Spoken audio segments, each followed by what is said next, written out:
24 घंटा में मात्र विश्व भर 10,900 की मृत्यु, 1 लाख संक्रमित। भारत में कोरोना से मृत्यु होने वाला की संख्या 437 पुगल। रौतहट में मकई तुरल विषय में दोहरा झड़प, 3 घायल 10 जने पकड़ाई। अनुदान के रासायनिक मल कालाबाजारी करे वाला कोलभी से 1 जने पकड़ाई।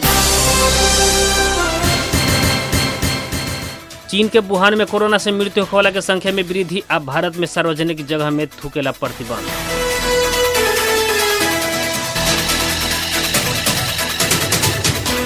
नमस्कार। बारा जिला के सिमरौनगढ़ स्थित रेडियो बादल 89 मेगाहर्ट्ज तथा इंटरनेट ऑनलाइन के www.radiobadal.com आ हमरो पात्रों में दुनिया भर के साथ प्रसारण हो रहा बादल खबर में स्वागत करता हम नूर आलम बादशाह। आप खबर विस्तार में। विश्व में कोरोना वायरस अर्थात कोविड-19 के संक्रमण से जान गंवावे वाला के संख्या 1.5 लाख के नजीक पुगल बाटे। विभिन्न तथ्यांक निकाले वाला संस्था वर्ल्डोमीटर्स.info के अनुसार आज सवेरे तक कोरोना वायरस से मृत्यु होने वाला की संख्या 1,45,520 पुगल बाटे। संक्रमण होने वाला की संख्या 22 लाख नजीक पुगल बा। वर्ल्डोमीटर्स के अनुसार अभी तक संक्रमित के संख्या 21,82,160 पुगल बाटे। पिछला 24 घंटा में मात्र विश्व भर 10,917 जने की मृत्यु भइल बाटे त 99,000 जने नया संक्रमित मिलल बा। काल सवेरे तक विश्व भर कोरोना के कारण जान गंवावे वाला की संख्या 1,34,603 रहे त संक्रमित के संख्या 20,82,109 रहे। संक्रमित मध्य 5,47,221 जने इलाज के बाद घर भी लौटल बानी। अभी 14,81,419 जने में कोरोना वायरस सक्रिय देखल गई बाटे। उ मध्य 56,588 जने के अवस्था गंभीर रहल बाटे।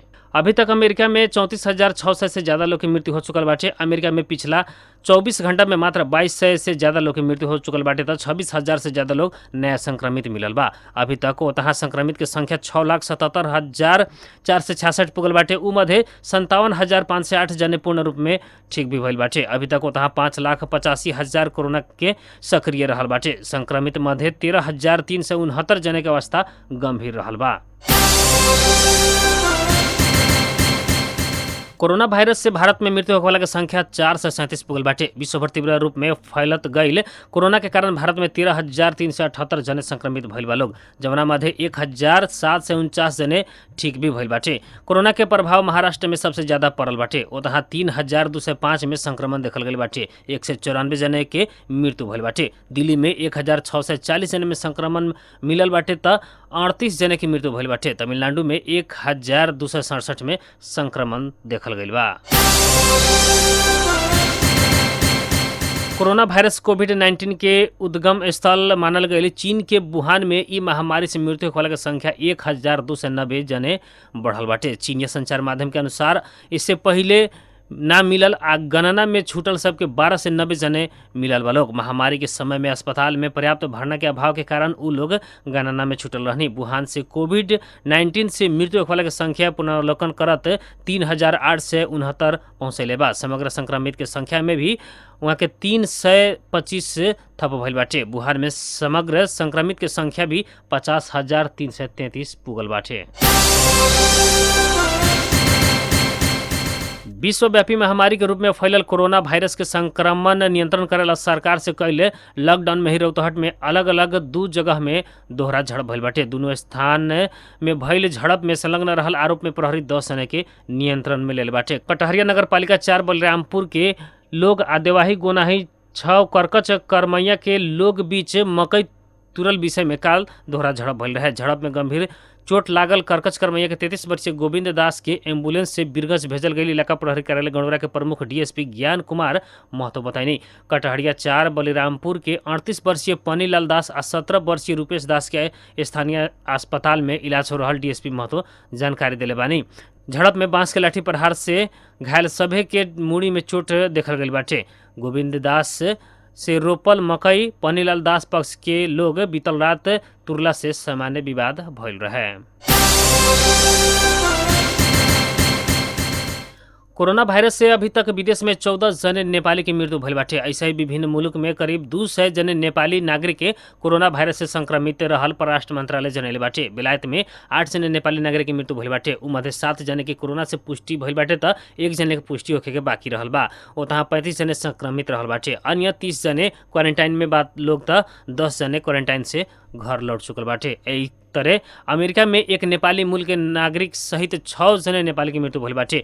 उ लोग के मृत्यु के कारण वायरस के कारण पुष्टि भइल बाटे त बाकी 3 जने के पुष्टि होखे के बाकी रहल बाटे। ओतहा कुल 60 जने नेपाली संक्रमित बाटे। सबसे ज्यादा न्यूयॉर्क में 45 जने नेपाली संक्रमित बाटे त ओतहा ई संख्या से ज्यादा नेपाली संक्रमित रहल अनुमान रहल बा। नेपाल कम्युनिस्ट पार्टी प्रदेश नंबर 2 के अध्यक्ष प्रभु शाह झूठा मुद्दा चला के निर्दोष के फंसाव के काम स्वीकार्य न होके के बतौली बानी। रौतहट क्षेत्र नंबर 3 से प्रतिनिधि सभा सदस्य समेत रहल अध्यक्ष शाह रौतहट में भइल 2 घटना प्रति आक्रोशित होत विज्ञप्ति जारी करता आपत्ति जनैले बानी। रौतहट के दाजू भाई ईंटा उद्योग के संचालक रामबाबू चौधरी सब परिवार सहित उद्योग के कामदार ऊपर आक्रमण भइल आ बाद में उहे लोग ऊपर ही मुद्दा दर्ता भइल प्रति अध्यक्ष शाह आक्रोशित भइल बानी। रौतहट के इस्नाथ नगरपालिका के मेयर संतोष मेहता आ नेकपा नगर अध्यक्ष मोहन मेहता के संलग्नता ही न भइल मुद्दा में पकड़ाव पूर्ची काटला बाद प्रहरी विवादित बनल बाटे। ये चैत 2 गते रौतहट के गडोरा स्थित दाजूभाई ईटा उद्योग में संघातिक आक्रमण होकर दर्जनों व्यक्ति घायल भइले बात सर्वविदित रहल बाटे। पीड़ित के न्याय दिलवला के बदला आज रौतहट जिला अदालत से ईटा उद्योग में संचालक रामबाबू चौधरी सब परिवार सहित करीब 40 जने ऊपर उल्टे डाक का शरीर बंधक का अपहरण मुद्दा दायर भइल बाटे। घटना में ही ना भइल विषय में काल्पनिक बर्दात बना के आपराधिक कार्य के ढाक छोप करेला झूठा मुद्दा चलावे के गृह प्रशासन के कार्य निंदनीय रहल वहाँ के कहले बानी। 12 प्रहरी अनुदान के रासायनिक मल के कालाबाजारी करे वाला 1 जने के पकड़ाव कैले बाटे। इलाका प्रहरी कार्यालय कोल्भी से गैल प्रहरी टोली से आज कोल्भी नगरपालिका वार्ड नंबर 1 शंभू शाह के पकड़ाव कैले बा। कृषि सामग्री कंपनी लिमिटेड से अनुदान में खरीद करके लियावल मल ज्यादा मुनाफा लेके बेचल कैल कह के सूचना मिलला बाद छापा मारे गैल प्रहरी जनैले बाटे। 700 में खरीद करके 900 प्रति बोरा बेच रहल अवस्था में शाह के पकड़ाव कल गई प्रहरी जनैले बाटे। साथ ही प्रहरी से स्टोर करके राखल 181 बोरा यूरिया मल, 83 बोरा कृषक पोटास, 60 बोरा एल्यूमिनियम सल्फेट, 78 बोरा फॉस्फेट मल बरामद कैल बाटे त गोदाम के सील कैले बा। पकड़ाव पड़ल शाह ऊपर कालाबाजारी आ कुछ अन्य सामाजिक अपराध तथा सजाए N 2032 बमोजिम कार्रवाई अगाडि बढ़ावल जिला प्रहरी कार्यालय 12 के प्रहरी नायब परीक्षक तथा प्रवक्ता गौतम मिश्र जानकारी दिले बानी। नकली एलसी खोल के भारत में 41 करोड़ रुपया ले गई करीब 10 वर्ष पुराना मुद्दा में संपत्ति शुद्धिकरण अनुसंधान विभाग नेपाल SBI बैंक के कर्मचारी के मुद्दा दायर कैले बाटे। विभाग से उक्त घटना में संलग्न रहल आरोप में SBI बैंक के तत्कालीन पर्सा जिला के रामपुर के शाखा प्रबंधक विभा चौधरी आ बीरगंज के शाखा प्रमुख जीवन बाबू सुवेदी सहित 3 जने के मुद्दा दायर कैले बाटे। विभाग से वैशाख 2 गते मुद्दा दायर कैल गेल बाटे। नेपाल के बैंकिंग क्षेत्र में ही भारतीय व्यवसाय से आलू आयात करे के खातिर नकली एलसी खोल के भारत में 25 करोड़ 94,797 भारतीय रुपया 41 करोड़ 275 रुपया भारत पहुँचैले रहे। विभाग से रेहान ट्रेडर्स नामक नकली कंपनी दर्ता करके भारत रकम भेजे वाला भारतीय नागरिक प्रमोद कुमार जायसवाल, नेपाली नागरिक पप्पू ठाकुर आ श्रीलाल रौनियार विरुद्ध भी मुद्दा दायर कैले बाटे। 10 वर्ष पहले के घटना में NIC बैंक के बीरगंज के कर्मचारी समेत पड़ल बानी। विभाग से SBI के कर्मचारी के मुद्दा दायर कैले बाद घटना में संलग्न रहल और कर्मचारी के विभागीय कार्रवाई करेला निर्देशन देले बाटे। भारत गृह मंत्रालय सार्वजनिक जगह में थूके के प्रतिबंध लगले बाटे। सार्वजनिक जगह में थूकला पर कोरोना वायरस के संक्रमण फैले के खतरा रहत कहत मंत्रालय प्रतिबंध लगैले बा।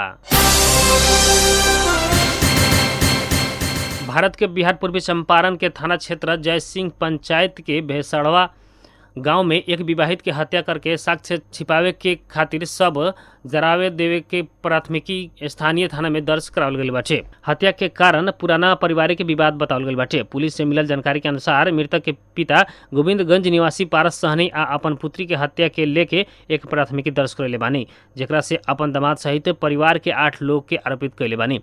आवेदक के अनुसार उनकर पुत्री के हत्या कर कैले के बाद के सूचना ग्रामीण से मिलल रहे, तब तक ससुराल के लोग लाश जरा देले रहे। घटना के संबंध में थानाध्यक्ष नवनीत कुमार बतैनी कि मृतक के पिता के आवेदन के आलोक में दर्ज प्राथमिकी के आधार पर आरोपित के गिरफ्तार के खातिर छापामारी कैल जा रहल बा। अब मौसम संबंधी जानकारी। रेडियो बादल 89 मेगाहर्ट्ज द्वारा मापन कयल गेल अनुसार सिमरौनगढ़ लगायत आसपास के क्षेत्र के अभी के न्यूनतम तापक्रम 30 डिग्री सेल्सियस रहल बा। ऐसे आज सवेरे 32, दोपहर 39 डिग्री सेल्सियस रहल रहा। आज रात में 27 डिग्री सेल्सियस तापक्रम रहे के अनुमान कयल गेल बाटे। ऐसे आज सवेरे 5:39 में बेर उगल रहे तो संझिया 6:30 में बेर डूबल रहे। आज के खातिर बादल खबर इतने। जाते जाते प्रमुख खबर एक बार फिर से। 24 घंटे में मात्र विश्व भर 10,900 के मृत्यु, 1 लाख संक्रमित। भारत में कोरोना से मृत्यु होने की संख्या 437 पुगल। रौतहट में मकई तुरल विषय में दोहरा झड़प, 3 घायल 10 जने पकड़ाइल। अनुदान के रासायनिक माल कालाबाजारी करे वाला कोल्भी से 1 जने पकड़ाइल। चीन के वुहान में कोरोना से मृत्यु होने की संख्या में वृद्धि। अब भारत में सार्वजनिक जगह में थूकेला प्रतिबंध।